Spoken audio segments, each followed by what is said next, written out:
Yeah.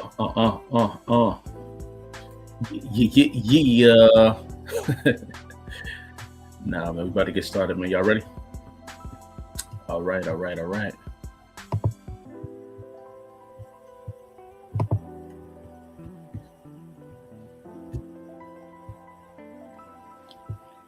And just like that, we in the building. What's going on, Chief? Oh, I know I'm a little comfortable today. You see the robe, man. Lord have mercy. Don't see the robe, right? Ready for We action. see the road. First and foremost, how is y'all weekend going? I know it's about to be Monday already, but how's the weekend? It's going by quick. It's Yeah, going by apparently. so quick. Saturday Right. was a blur, right? Man, It's 6 p.m. already. it's 6, bro. I feel like Why are you doing I this? feel like it was Thursday yesterday. It was. Mm, It literally Why are was. you doing this? What? I just don't understand why. I don't understand why y'all are doing this. Because we need to talk about the expansion of time itself. You know what I'm saying? What Lloyd, I already know exactly. you're going to get him started. You So know, Lloyd is the disheveled scientist. So you know what I'm We ran out of time 2 weeks ago. saying? So without further ado, man, welcome to Concrete Approved, y'all. The greatest show in the world where we highlight the greatest individuals on the planet in their respective fields. And the guests I have today are kind of in every damn field possible. So so it's kind of hard to shout out every one of them, but just to name a few of them: comic booking, writing, film, acting, gaming. Lloyd's a potter. Tosh does improv dancing. You know what I'm saying? Miming. You know what I'm saying? watching, yeah. But yeah, you know what I'm saying. But no, man. With all jokes aside, you guys are the first family of comics in general, man. So shout out to Midnight Comics. How y'all doing? It just said. Sir. So quick introductions, man. Lloyd, who are you? Where you from? Well, okay. Well, shoot. Yeah, I'm originally from, well, of course, Lloyd Jones. Originally from Hawaii, Oahu, Hawaii. Military brat. So, we traveled around a little bit. Well-traveled, well-known man about town. Now you know that has negative. Okay, that has negative connotation. I am not a well-known man about town. You learn that. But yeah, that's where I'm from. Lived in Kentucky, Central America for a hot second, New York, Philadelphia, and then eventually Georgia. And you, Tashi. Talk to us nice. Well, of course, my name is Natasha. I go by Tashi. I was actually born in Long Island. And then New York. moved down here because New York is expensive. And I've been in Georgia ever since. So would y'all consider yourself Georgians, like full blown? At this point, We've been here for 30 years, so 30 years is wild. So yeah. somewhere close enough, 20-something pushing. No, wow, wait, yeah. No, my brother is 6 years younger than me. He was born in Georgia. He was born here, and he yeah. is 30. Yeah. Well, y'all might as well just chalk all them other locations and Yeah. just say, yeah, I'm from Georgia. That's it. Pack it up. I get to go back home and visit quite often. At least I did in my 20s, so I'm good. All right. No, that's dope, man. That's really interesting.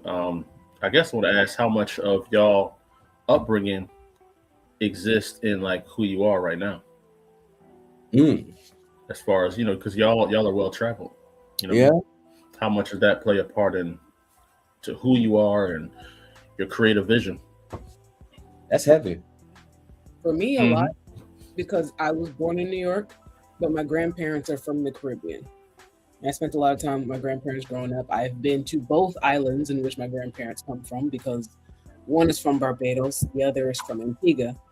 I've been there. I spend a lot of time with my family. I talk to my family, so culture is very important to me. So I try to put some of that culture in my stories when I write them.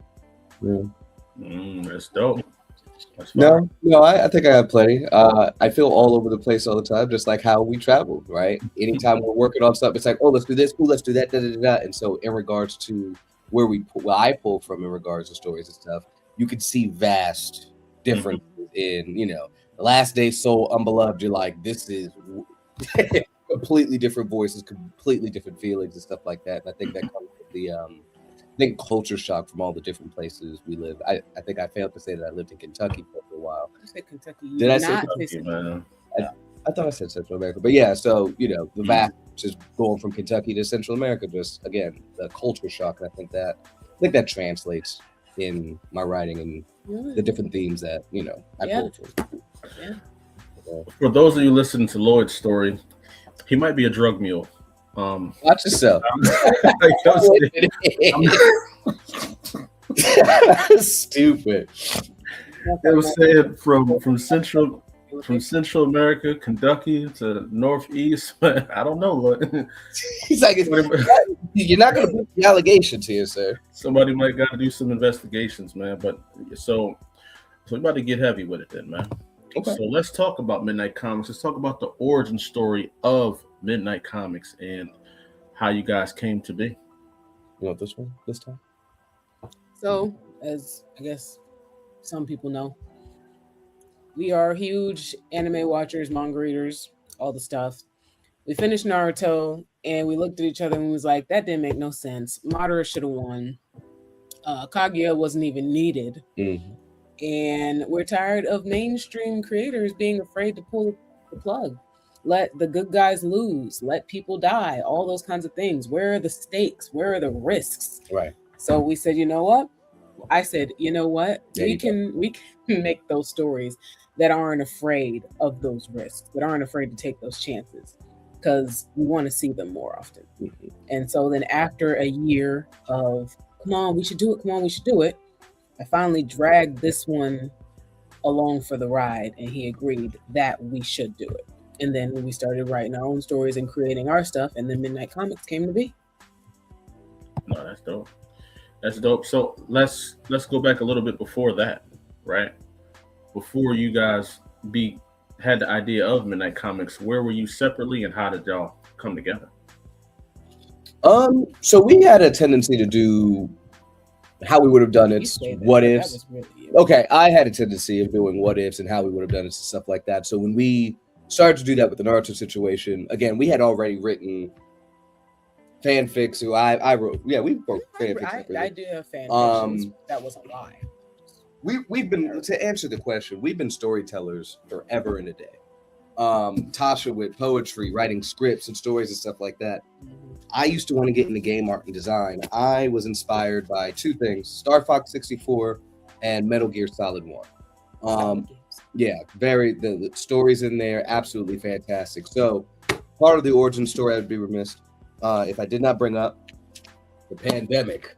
This lovely choose your own adventure story, written in video game form and in novel form, was probably the first story that was truly completed. Shouts out to Kurt Reynolds. We worked on this together back in from between 05 to 08. We wrote that entire script story. It was a choose your own adventure game in the style of Heavy Rain, Detroit Become Human, before those games ever dropped. And so we just been storytellers forever today, man. And so it got to a point of, again, what Tasha was saying a little while ago, we keep doing it for everybody else's stuff. Why not do our own? And obviously there was fear, worried, all this other stuff, mostly from my end of, well, how did we get started? How do we build? But here we are. So Sir, you misread it. I'm afraid. I just didn't care. That's valid. So that's part of the origin story. Did you guys know you were gonna become this, like what you are right now? Like, what was the vision of, like, from thought when y'all was just like, yo, let's just make our own comic book? Was there a thought that it was gonna become what you guys are right now? Okay, well, then I go first. Then I guess ladies first. Ladies first. I really just thought we was gonna write stories and share them. It's like, okay, we're gonna write stories, and here you guys go. You want to read them? Right. We didn't like them. Cool. Yeah, there was a part of us that was just kind of, and shouts out to James. Like, there was moments, right, where it's just like, even when the Unbeloved, which was the first book that actually got completed, it was just like, all right, we did it, and at least we could say we did it, right? Or at the time when I was kind of venting and worried that whether or not it was going to work out or not, It was just like, well, at least I did it for me, right? If nobody else reads it, we had a thought, made it real. Some people checked it out. Mission accomplished. We did it, right? And I think part of the pessimism that you'll especially for me, that you'll see from time to time, where it's like, I don't know, I am the optimist, yeah, sure. But there's moments I have, and then I'm sure you can attest to this through some of our conversations offline, where it's just like, is it going to work out? I think it comes from the fact that this is one of the first things, from our passion, if you would, that we actually did and went the distance with, right? We've run into inconvenience in the past, or people didn't believe us in the past. We, one way or another, we veered off of the goal, what we wanted to do. I wanted to go to game art and design, but ITT Tech said, "Oh, we're scam artists, so it's like you're not going to be able to finish school now," right? And so doing this initially was just like, it's great, but it never works out for us. So for us to stay the course, to meet people like y'all, that's just like, no, you guys got this. Here's what we did, right? And to have those helping hands, and to have the community that we've met throughout the process, to get to this point is just kind of eye-opening and stuff like that. So no, we didn't at first, definitely. So I guess we are aligned in that.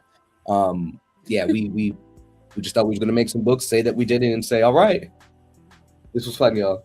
We out. And so the turn of this is, man.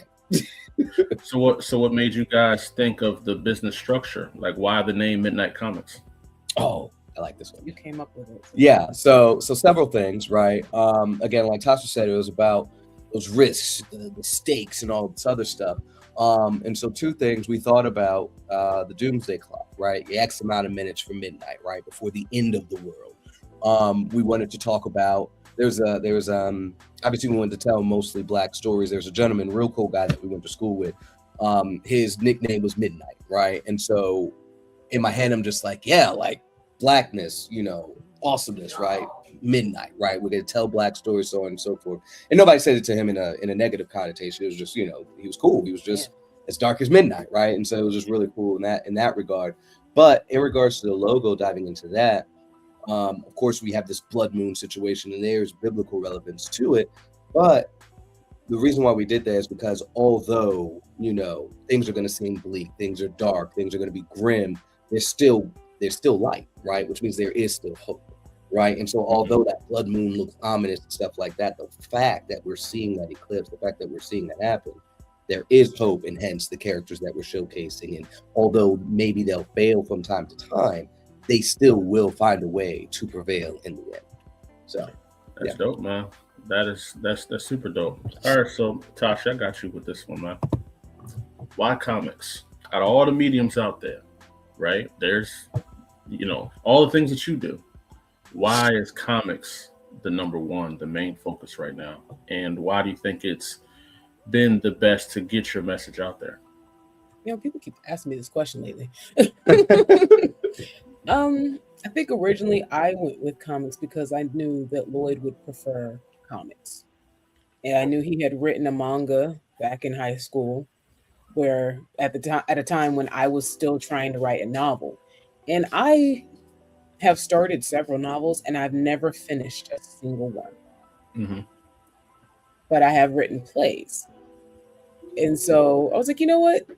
Comic thing, this seems like it would actually be kind of fun to try it out anyway. You're already going to be trying it. I'll try it too. And, a year in, I'm like, okay, this is fun. 2 years in, I'm like, this is really fun. 5 years in, I'm like, I absolutely love this. I adore this. I enjoy it so much. It makes me very happy to write comics.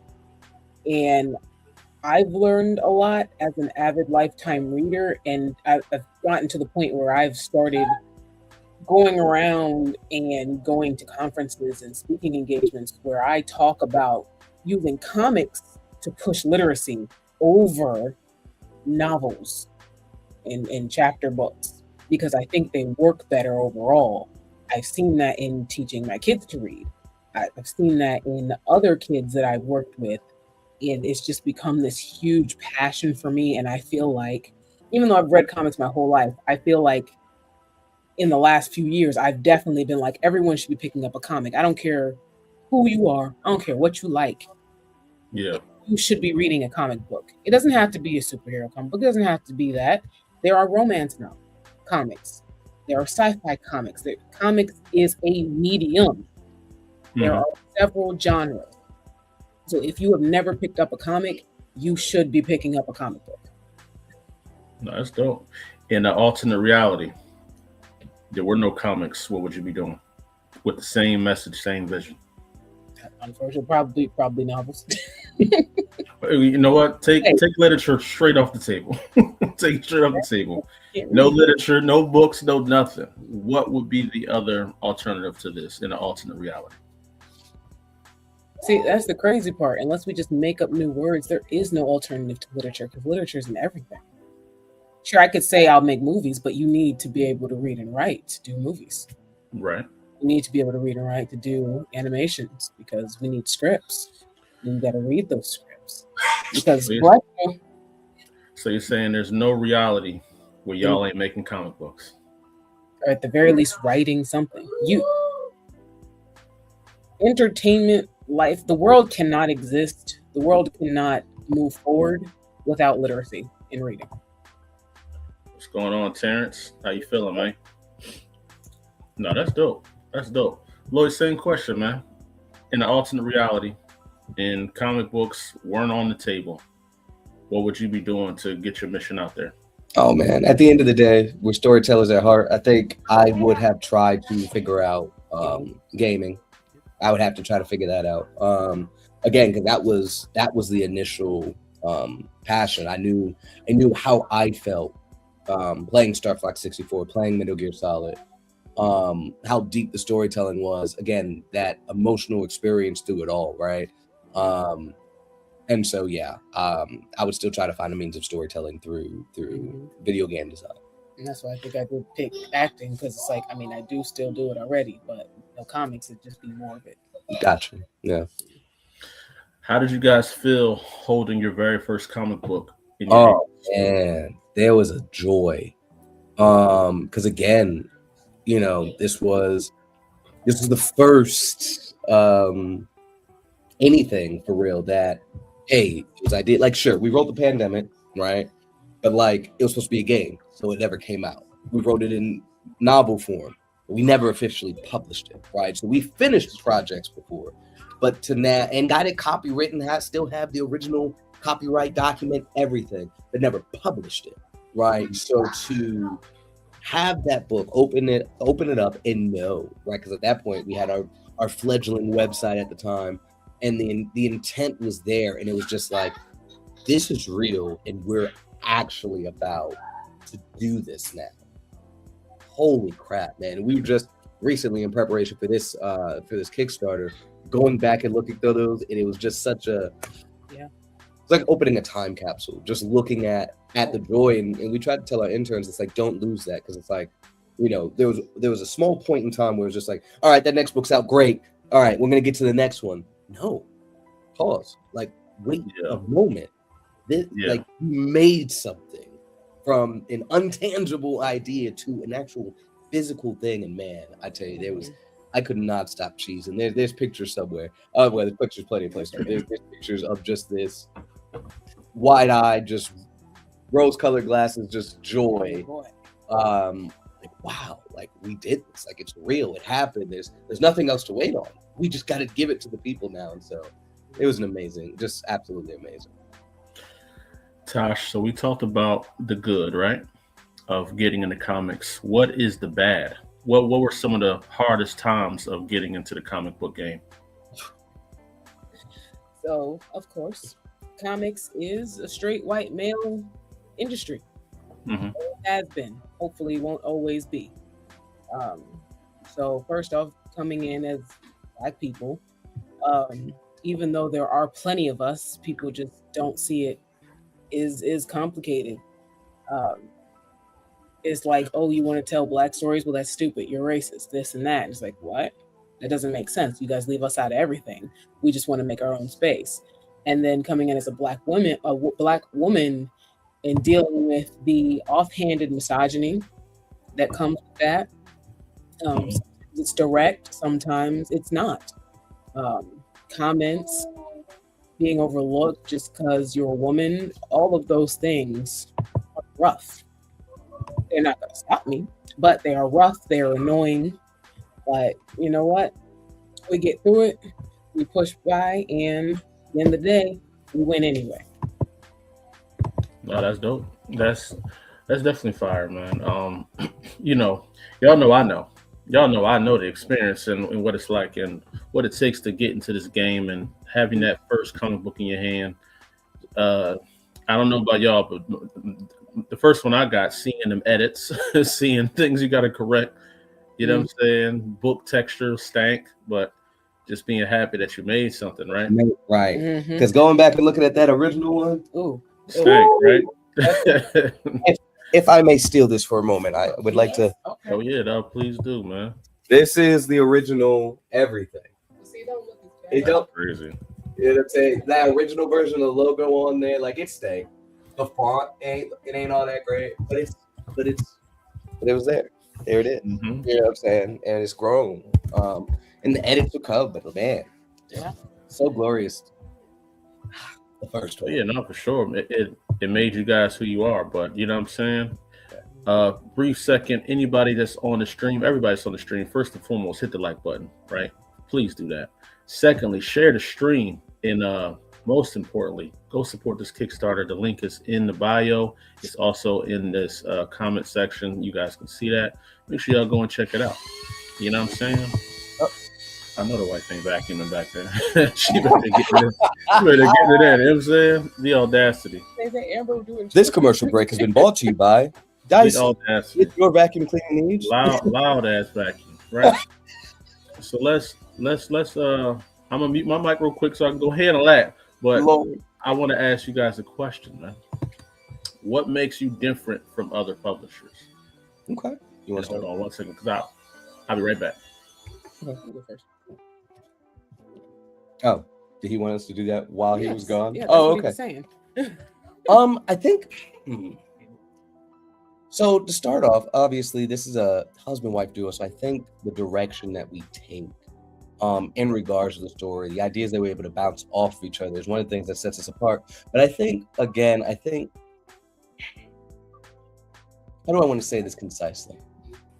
One of the things that sets us apart for sure is, again, that idea that we want to take risks, right? A lot of the stories that we started off with weren't superhero stories. They were, these post-apocalyptic situations where at any given moment, the character that you're following could perish.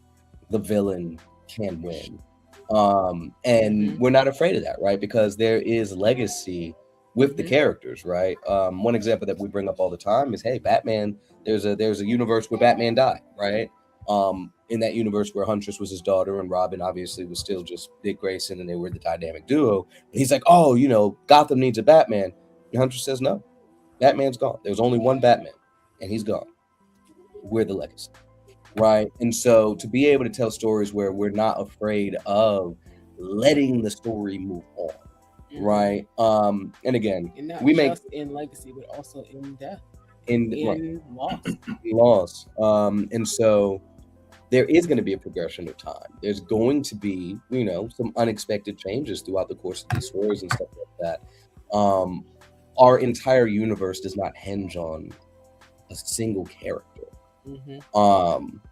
And so I think that's one of the things, we've, through our time, we've seen people just, everything is on, All Might, right? And then it becomes All Might Comics, and it's just this one character, central person. Like nothing moves without that character.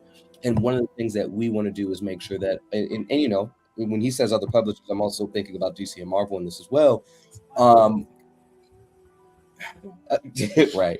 But the idea is, can every story be, hey, this is Midnight Comics Trinity? We let you guys decide, right? Who the Trinity is, which one's trending the most popular characters, Soul and the Grace, the most popular characters for now, right? But the same love and same attention is going to be put in each one of these characters to where ideally each separate story can be That's Midnight Comics. That's the identity. That's this. It doesn't just hinge on one thing. And so again, a variety of stories and the amount of love and support that we put into each one of these stories. I think that's one of the things that sets us apart. But lastly, and I'll pass on to Tasha here. I think the routes that we go in regards to our storytelling sets us apart. For sake of conversation, our story Sundown, we're role-playing the story, right? And we're leaving it up to random chance, right? Like obviously we're acting out and stuff like that. We're playing it in a D&D style situation. So if I decide to run out there and get myself shot in this story, then that's what happens. There's no do-over. There's no MacGuffin. There's no, oh, well, let's edit that and then switch it up so that it's our preferred thing. No, right? And now we're taking the reader through this journey alongside of us, right? We're using other methods to convey a story or to create our stories rather, and not just solely kind of that traditional kind of mindset or story. I think you hit most of it. I was gonna say, other than that, we're family oriented. There are other comics, but I don't think anyone else does it the way we do. Or we work together, or even if stories that we work on separately, we come together to deal with them.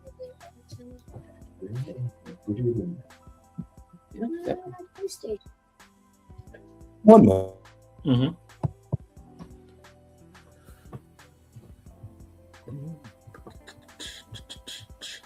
And make sure y'all go and hit that like button, y'all. Make sure y'all go and support that Kickstarter, and y'all know the vibes, man. Keep on supporting, keep on sharing the stream. Speaking of family, kids, parenting, yay! Yeah. Which is also our daughter will be inducted in since she's an artist now. But yeah, I think pretty much everything you said, but also making this a family and community affair when it comes to like the polls and let people be involved. And right, because we ask the community what do they like. Stories that are just like, wait, that's it? That's the end? Wait, no, wait. And I wrote one like that last year. So, and you know what? Here's my by the way, right? But I'm thinking about that whole thing with Jim Lee, like, oh, manga is doing better, or whatever the case is, the exact quote and stuff like that. But why can't we're taking elements from manga and incorporating that into our storytelling of comics. I've been told on numerous occasions, stories like Soul and Dogma feel very manga-ish at points, right? In regards to how the story progresses, in regards to how they utilize their power as hell in Dogma, how they even call out some of the right? And so it's taking these different mediums that we've watched, again, whether you're reading books or not, whether we were reading books or not, was watching old school anime, big fan of Bubblegum Crisis, right? Just throwing that out there. Big fan, obviously, of Batman the animated series. But now, what if I take elements from Fist of the North Star and Bubblegum Crisis, Tokyo 2040, and merge it with a Batman the animated series?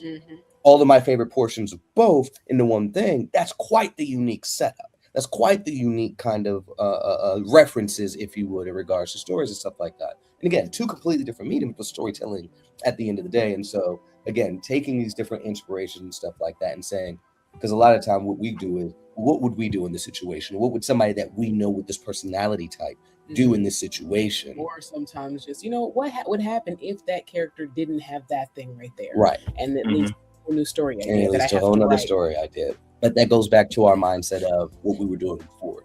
A lot of what ifs, how we would have done it. Based on the information that we have, our favorite thing would be, one of my favorite things would be in a mall or something. It's just like, all right, zombie apocalypse happens right now with what you got, the knowledge you got, go. He does. There's no prep work. It's you as is now. Great, that's the story. And all I gotta do is be faster than the slow. Meteor comes crashing down from the sky. Now what? Oh, you get closer to it. Oh, you might get powers, but would you actually go towards it? What is your first move? And so again, kind of just taking these smaller concepts, these smaller ideas of just what if, and then expanding on it, and then throwing a wrench in each other's idea, right? Okay, same example with the meteor crashing down, but guess what? You also got water powers. Now what? How does that change anything? Do you go and try to save the day, or are you still, as that person, scared to right? So on and so forth. So again, just taking those fun what ifs, how we would have done it, so on and so forth. I think. So you guys are risk takers when it comes to writing. Y'all don't really limit yourself. Y'all just shoot for the stars and shoot beyond that, which is also cool. And I think that's the message for a lot of people that are listening. Don't limit yourself. Like it's okay to be a box, but your box can be the universe. You know, Right. it Exactly. don't gotta be a little Amazon box. You know what I'm saying? It can be At as all. big. Box can be as big as you need it to be, but a box is good because it gives you rules, gives you reference, preference, all the above. You know what I'm saying? And not Especially in everybody storytelling. and we're not writing for a single person, right? Like we know everybody's not going to mess with the superhero joint or the sci-fi joint. It's just a story that we want to see, that we saw that there was a void, that again, we talk anime or Dragon Ball especially all the time. Like, hey, obviously there's so many things that I think can be fixed. Okay, great. Well, write a story then. That's dope. That's dope. That becomes a whole thing in and of itself. But anyway, yeah. So there's a question in the comments. Tosh, I want to know what you think about it. How often do y'all experience writer's block? If so, how do y'all deal with it? I don't think I get writer's block super often as much as I get distracted. So like occasionally I'm just like, oh man, I don't know where I want to go with this.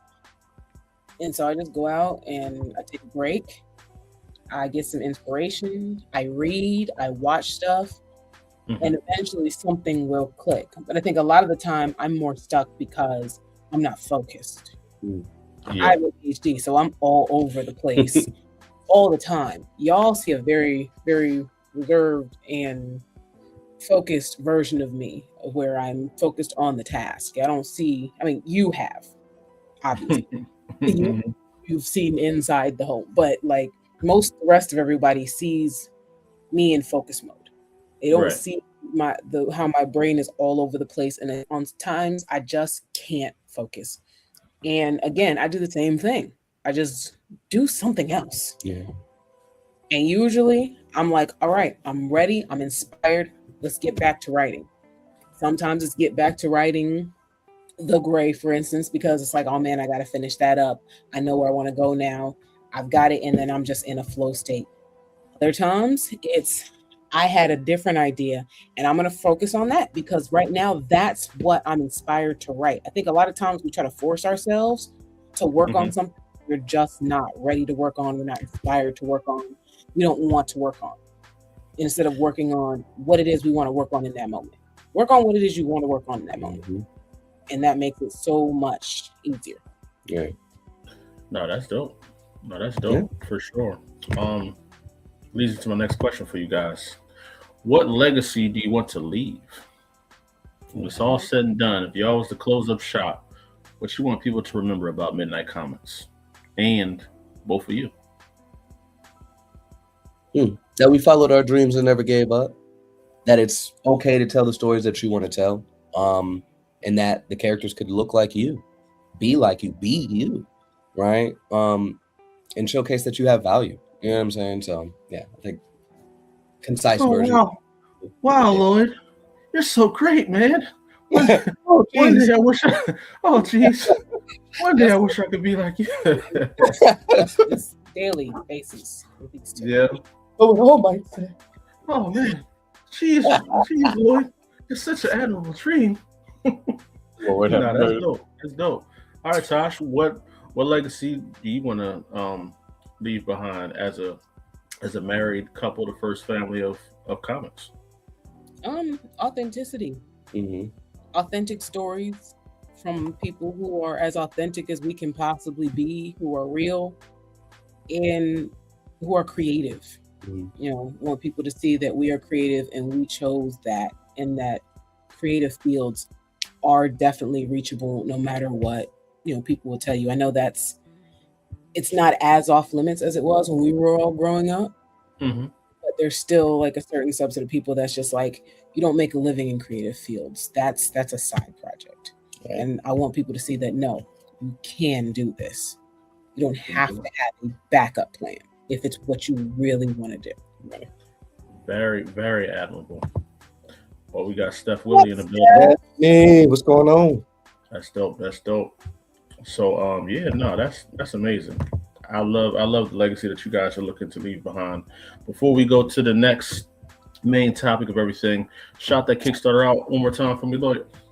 Absolutely. So our Kickstarter, the Tales from Midnight 5-year omnibus, is live right now. 7 days to go. We're at 90%, and this omnibus is 630 pages, contains everything that we have worked on over the last 5 years. Includes our unreleased title, Attack of the Fog, as well as sneak peeks to other unreleased books like Dreamweaver, Sundown, God Hand, Birth of the Dragon Coil, but also the entire journey so far, right? So you'll see my original character designs for each of our characters, some additional backstories, some additional insight, creator commentary, the whole nine is gonna be what's on there. So yeah, 630 pages, and it's a collector's item because once this Kickstarter ends, there will be no other opportunity to get this book. This is the only time it's available because you can only celebrate 5 years one time. So that's it. That's a fact. That's a fact. And while we talk about it, let's jump right into it, man. Let's talk Kickstarter, y'all. Let's talk Kickstarter. We sitting just up under that goal, man. What's going on? So Talk close. to me nice. Talk to me nice, man. So this Kickstarter, you know what? Hold on just a minute, man. Cut the music, DJ. Cut the music, man. Jay, what we doing? But no, so let's see what we got here, man. Atlanta's first and largest Black family-owned indie comic book and manga publisher. We're celebrating 5 years. Hey everybody, I'm Lloyd. And I'm Natasha. Midnight Comics. For the last 5 years, you guys have supported us and supported our passions as we have worked on this business. From our character reveals, Kickstarters, unboxings, and even our first convention, you guys have been with us every step of the way. And now we would like to move forward as we celebrate 5 years. Right. And with that, we're putting it all together into the culmination that is the Tales from Midnight Omnibus. So hopefully you guys can support this and support us as we continue on from what we already started, which is trying to tell more imaginative stories that are willing to take stakes, but also feature Black characters. Right. So help us propel ourselves into the next 5 years with this Tales from Midnight Omnibus. And remember, until next time, midnight is coming. Yeah. Yay! Yeah. Yay! All right, DJ, I need the music back, DJ. There we go. Here we go. We're partnering with Otaku Noir for those mystery boxes. So they'll be the ones that provide that, whether it's mugs, shirts, bookmarks, the whole nine. Each box has something different. There's 4 boxes to choose from. The choices will be available during the survey at the end, or you can pick all 4 of them. But then lastly, we do have trading cards as well. That is an option on the Kickstarter as well. So yeah. So for those that don't know who you guys are and they just stumble upon this Kickstarter, why should they support it? If they want to see, again, if they want to continue to see new stories, fresh stories, Black stories, again, like Tasha said, that's not afraid to take risks, have stakes, something that's different from the norm. That's definitely what we want to check out. And we made sure to create different tiers for people that are like, I don't know about that $150 book. I haven't. I'm trying something new. We have a $30 tier that is our trade. That gives you those first issues of each story, right? So we kind of get a feel for what Midnight Comics has to offer. Again, whether it's sci-fi, superhero, supernatural, we have it all, right? And I think, again, going back to what we said earlier, to be able to provide a little bit of everything for anybody that's out there, whatever the genre, we're kind of tapping into every bit of that. So again, if you're looking for something new, the Tales from Midnight is our anthology series. So what other company is giving you that initial look right out the gate for you to decide what it is that you want, and is listening to you to figure out which thing we should continue with first. So we have those options on there. The $30 one for the digital. We have a $60 that's also there's a physical version of that trade. Before then we move up to the one with the mystery box and the cards, of course, until we get to the omnibus.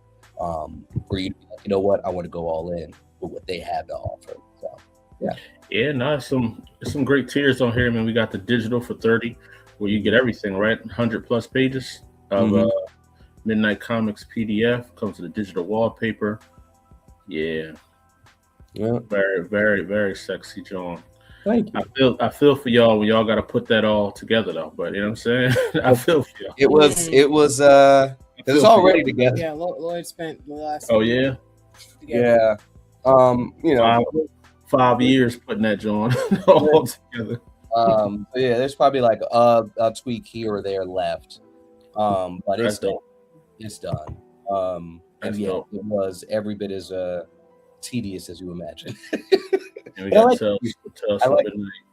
How's he 60 doing? Bones Omnibus right here, right? That's fire. No, that's not that's just the trade. That's the volume. Oh, okay. That's a trade That's right there. the teaser, right? That's the the first 2 issues of Soul, right? The initial Tales from Midnight situation. However, the omnibus is everything. Every single story. Again, the commentary, old drawings, the sneak peeks, all that other stuff. The 630-page book is the omnibus. The 100+ page book is the trade.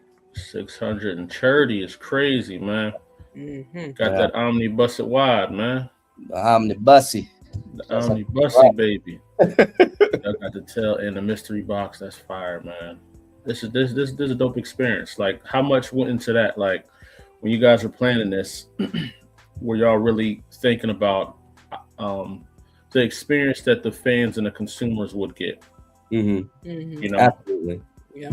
We look utilizing our previous Kickstarters as reference, other successful Kickstarters that have succeeded. Like that's again doing the market research, right? The kind of tirelessly going through and going, right? Even offline conversations with others, just hey, does this make sense? Does this work? And again, if we're talking about just kind of the thought process, even in the pricing, right? It's what'd you see? 30, 60, 90, 120. There's a gradual progression, right?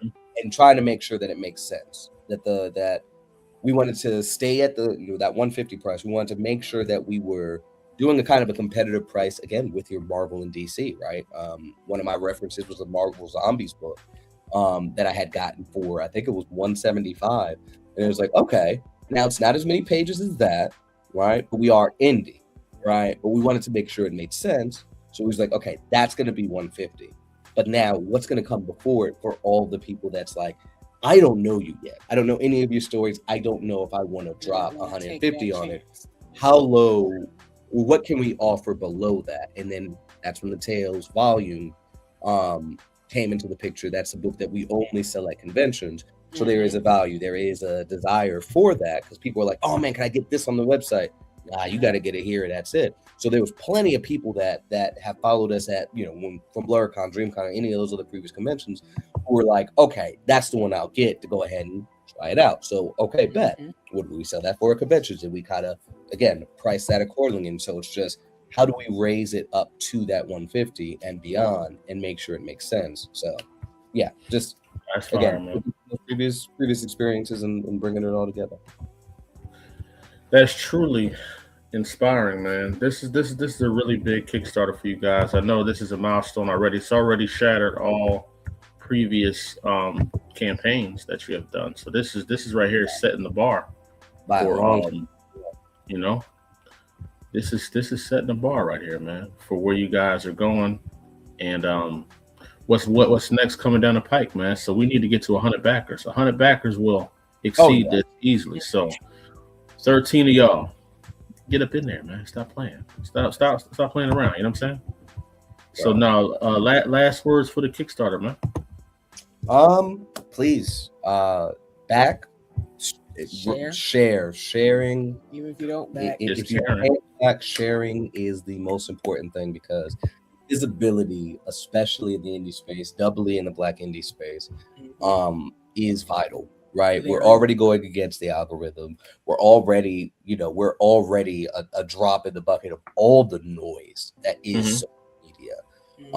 And so you sharing it and the your community, your fan base, your friends, your family, and be like, oh, okay, well, such and such likes this. Let me go check it out. And so please, the goal is definitely to get this funded this weekend. Because it ends. Next Saturday is the 10 o'clock in the morning. It's done. It's over. So if we can get this funded, so that we can, when we overfund, we can start getting close to that goal of releasing stories more frequently. Because again, that's one of the things that we hear a lot in indie. It's like, I'd check it out, but insert. You know how indie is. It'll be a year before I see the next thing. Well, let's fix that. Or it'll never come out. Let's fix that then. Let's get to a point where, like right now, Soul in the Gray, they pay for themselves now. We run a Kickstarter for it. It's done. It's in circulation. It's done. Right. But you still got to wait a little bit for it, right? Now, with this Kickstarter and us funding beyond, right? Now we can get those other stories started, and then they can follow in the footsteps of the Gray and Soul, where those will take care of themselves. So it's like, oh man, you're not going to get Gray until August. Well, guess what? Last Day's dropping in July. Oh, Soul's dropping in June, right? And so let's, you know what I'm saying? So that's the goal. That's the goal to where they can take care of themselves. So please, again, back to the point: share, and share often. That's what you used to say about saving, right? The oldest and most reliable form of spreading the word has always been word of mouth, and now we also have social media to go on top of it. So, like, shouts out to Stephanie, who has backed and shared it. Shouts out to Ernie Blow Without Fear, who has backed and shared several times. Shouts out to Liz, Anime Inc. Art, who's made several videos. Captain Diesel, who's made several videos. Like that, what they're doing is literally exactly what we're talking about, what we're looking for, what we're asking for. Yeah, and that, you know, Concrete Approved is all about community. So I love seeing what you guys got going on, man. I had to get you on here. Appreciate it wouldn't have been right. I would have had y'all ass on every week, but you know, Tom was kicking our ass. A lot going on. Tom was whooping our ass. You know what I'm saying? But this is definitely amazing. My last minute prediction of this Kickstarter is y'all gonna reach about 15K, man. You know what I'm saying? Okay. Y'all got what, like 6 days left for that? So that's light work, man. All we need is, at that rate, we need about 75 more backers. So we can get 75 more backers on this campaign. We should be well over 15 for sure. Easy. And that would be amazing, man. So I'm putting that into the universe, 15 plus. That's what I'm looking for. That's what I'm shooting for you guys. You know what I'm saying? 15 plus. And I think that's gonna be amazing, man. But without further ado, y'all know y'all made it to my favorite section, right? Oh boy. What you got? Top 3 is on the way, man.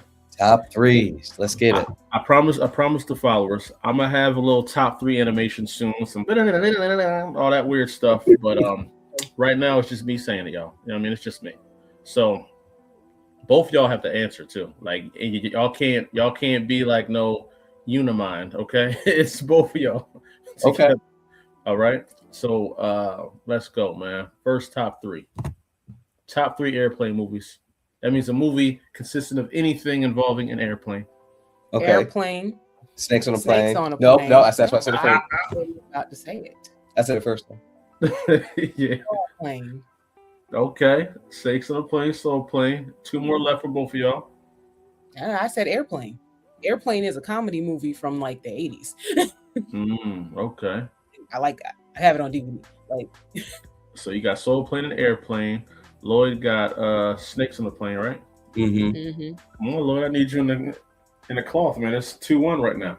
This is like your thing. Oh my gosh. Airplane movies. Hold on. Ones that take place completely on an airplane, or the inciting incident is on an airplane. It's just the plane is one of the main plots.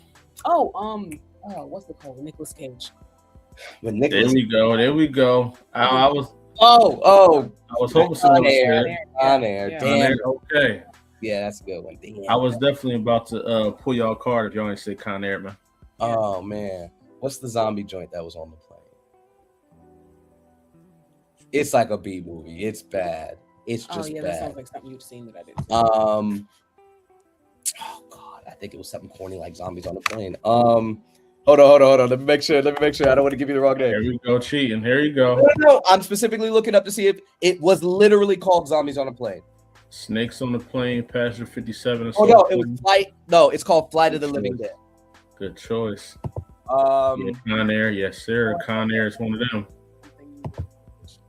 That's all I got off the dome. That's all you got. I can't even say that. And then there was that TV series. Oh. Was it The 100? What? It was the one where they were on the plane and then they disappeared for a little while and then they came back years later. Was that The 100? Yeah, it might be The 100. No, I didn't like the other show that was practically the same show that everybody's watching recently, that your parents are watching. And it was just like, it's just that show all over again. So it's currently 2-2 right now. Come on, man.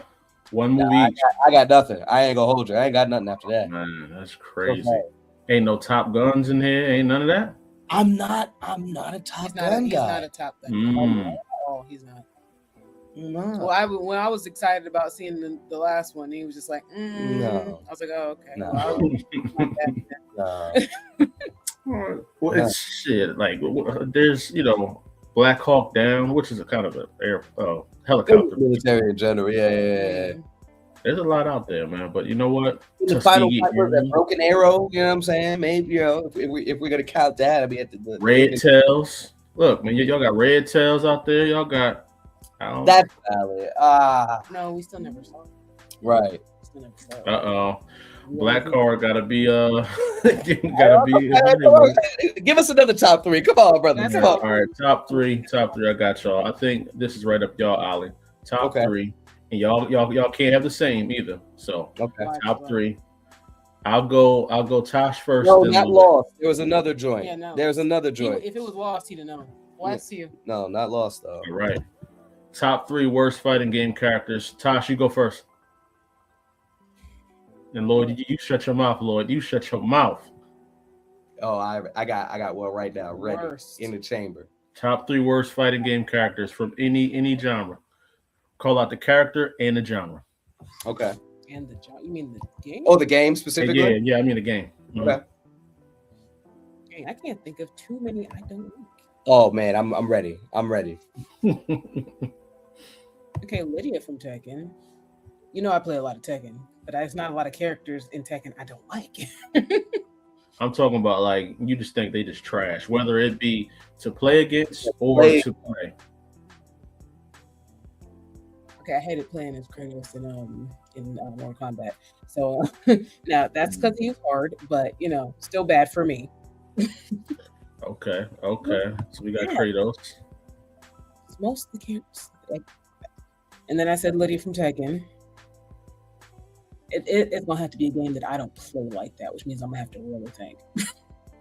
If I play Tekken. I guess top three worst Tekken characters then. No.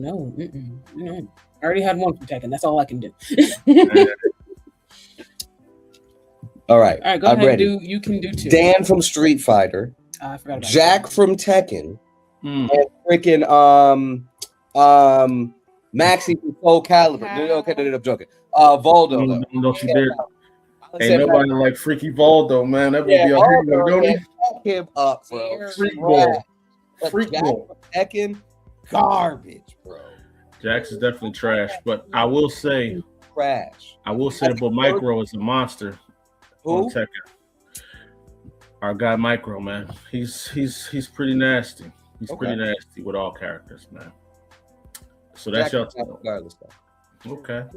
I think I was trying to think of Dan, and for the life of me, I kept wanting to say Paul instead. And I was like, no, not Paul. All right, I got one for y'all now. Last top three. Okay. And y'all can't have the same. Remember this.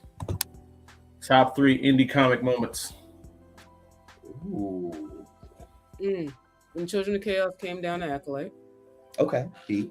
That's dope. Shout out to the plug. The one I want to say is in Soul, but it hasn't happened. It hasn't been released yet, so I can't do that. Drop it. Say it. No. Oh, no. Oh no. Too easy. Y'all gotta wait for Soul Issue 4. There's one in Bitterroot I want to say, but Lloyd hasn't read it yet. Spoil it for him.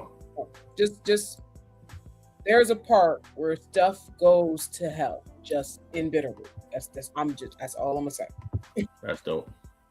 And then Are you done? yeah. Okay. Man, we have so many indie books. Picking the top three is hard.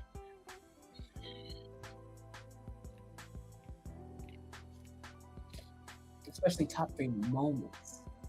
Yeah, top three moments, man. And I'm trying to do 3 different companies too, not doing all the same people. All the books y'all have read, everything y'all have seen. Let the energy flow through you, Tosh. Come on now. One more. I'm truly shocked right now that you haven't brought Sun M up at all.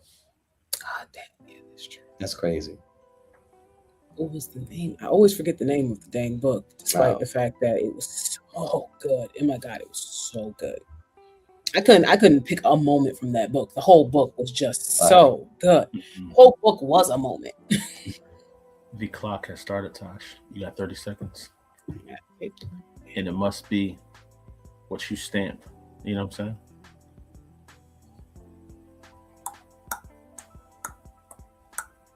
saying? No pressure. Okay, I'm a cheat. In the last day, when Iabani finally gets the dang sword and throws it and takes out the dude, that was heat. Good job. Okay. That's fire. Okay. Close us out, Mr. Jones. All right. So, let's show love here real quick. Issue 6, Acolyte. The whole club scene, the battle between Kalan and Buddy. Glorious. Okay. Got to give a shout out here with Ray Comics. That dark history. That with I guess technically it's Kale's parents. I would say spoilers, but you'd have to know who Kale is. But the futuristic time traveling shenanigans that take place and the sort of twist that happens. That's fair. Oh my god. There's just so many. They all absolutely epic. And then I guess the last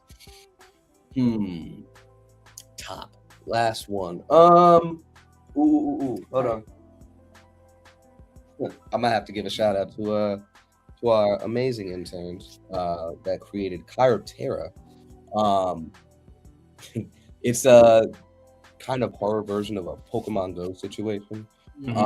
And the twist that the monsters are real. In that. That's dope. So yeah, it's when things go off the rails, right? In that story, no. So I think those are my top 3 moments. Is there any honorable mentions? Any honorable mentions? Yes. So in case y'all didn't know, so for the longest, I think Odina was like one of my favorite Concrete titles. I think you kind of solidified it with that full volume Acolyte 6. But when we have Lady T show up, and again, Odina's throwing her weight around, right? Up until that point, and you're just like, okay, who can stop her? And Lady T, but how effective she was, how powerful she was, how unmoving this character was. And she stays this threat until the end, right? And even though the day is saved, you're still just like, you kind of got lucky, right? But there's something that he did with that character, man. And I think you've got that with the less as well, the whole side tangent. But I think that's one of the honorable mentions right there, is just that introduction to Lady T. I think that was issue 3 or 4, I think was really solid. Yeah. My honorable mention in Fumes. I gotta read that. You do. Yeah, I know. Yeah, in Fumes, when she's going through in the issue 1 through like her backstory and basically just how freaking raw talent she is. And that when she shows that was clean. I have one more honorable mention. Vibrant. When he unlocks his powers finally, spoiler alert, like he his parents are superpowered, his sibling has superpowers, but he's been training with them all this time, but his powers never activated. So when it finally pops off and it, the situation is what the situation is and it happens, right? Glorious. It's hard. These are all some glorious choices, y'all. Glorious recommendations for sure, man. And I hope people go check them out too. Hopefully I can get them on the show as well. But I truly loved you guys' top indie comic moments. I don't think no one has ever asked that question to anybody. And it's dope that y'all were able to throw it out there, because we got to get some more love for the indie stories. Like, there's some great stories out here, like full bodies of work, not just a character reveal. Most people just say a character reveal or costume, but to talk about a moment in the comics means that there's some actual story there that people can hang on to. You know what I'm saying? Exactly. So that's fire, man. That is super fire, bro. So we have rounded out to the last section of the show, which is message to your fans and supporters.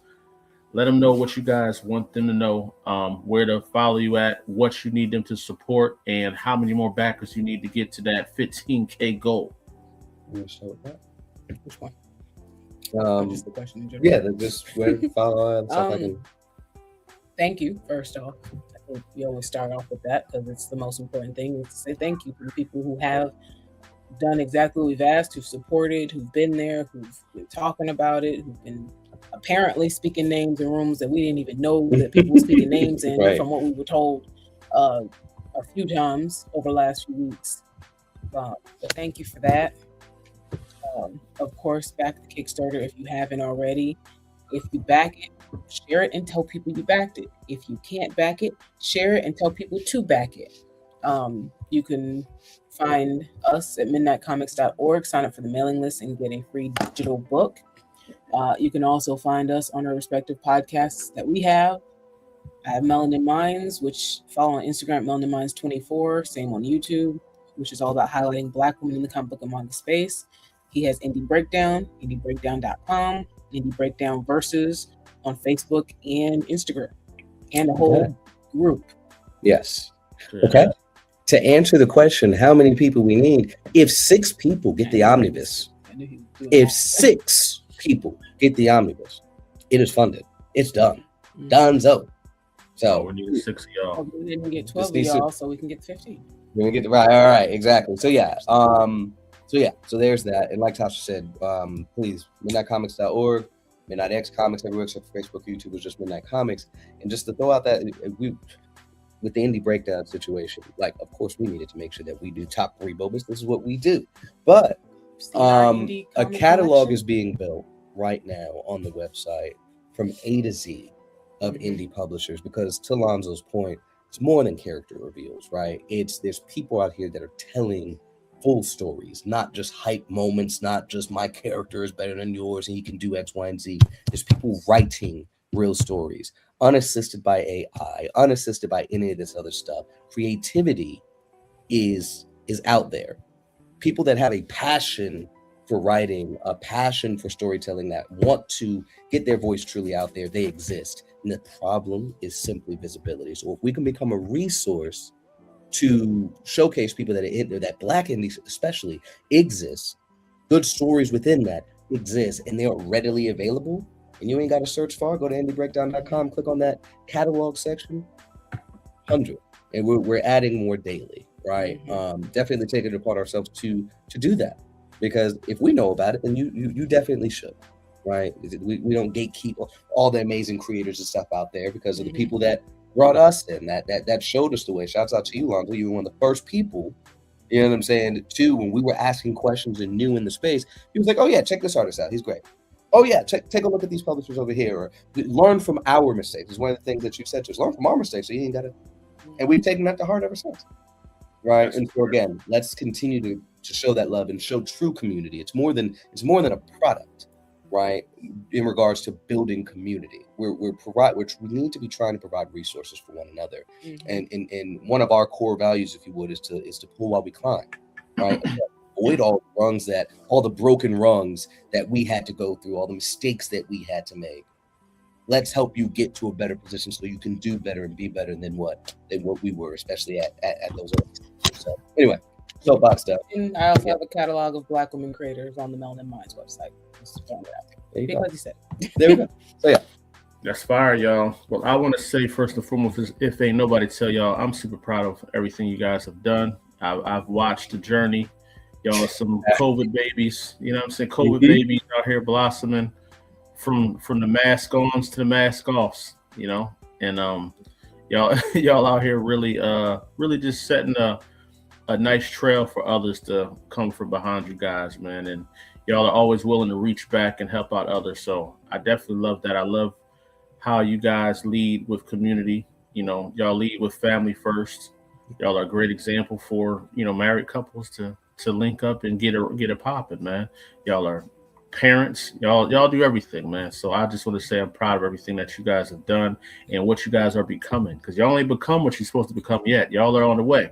But y'all are on that journey, man, and it's just been amazing to watch you guys. And look at us now. Look at what we're doing. We all got shows, podcasts, highlighting each other. And the fact that we made these shows to highlight each other shows that we're looking to create the answers. When we saw the problems that there weren't enough places for us to get spotlight at. So we created those spotlights. And now we're giving that spotlight to well-deserving people, well-deserving books, well-deserving characters. And that is amazing, y'all. So thank you so much for coming on to the show. Thank you and showing that love, man. Make sure y'all go and support this Kickstarter. As he said, we only need 6 more backers to get to the 6 more backers at the omnibus level to get to this goal and well beyond. So bump that 6 up to 18 and we good. You know what I'm saying? I ain't got to come and visit y'all. You know what I mean? but no, it's truly amazing, man. And I just want to say thank y'all. And stay tuned for the next Concrete Approved, guys. I got another guest coming on, a surprise guest. I'm going to start promoting that probably tomorrow and Monday to close out Women's History Month. Women's History Month has been fire, y'all, must I say. It has been truly fire. And I'm just excited to keep it going. You know what I'm saying? But with that being said, y'all know the vibes. Keep it concrete. Concrete Approved. Midnight Comics. We out of here.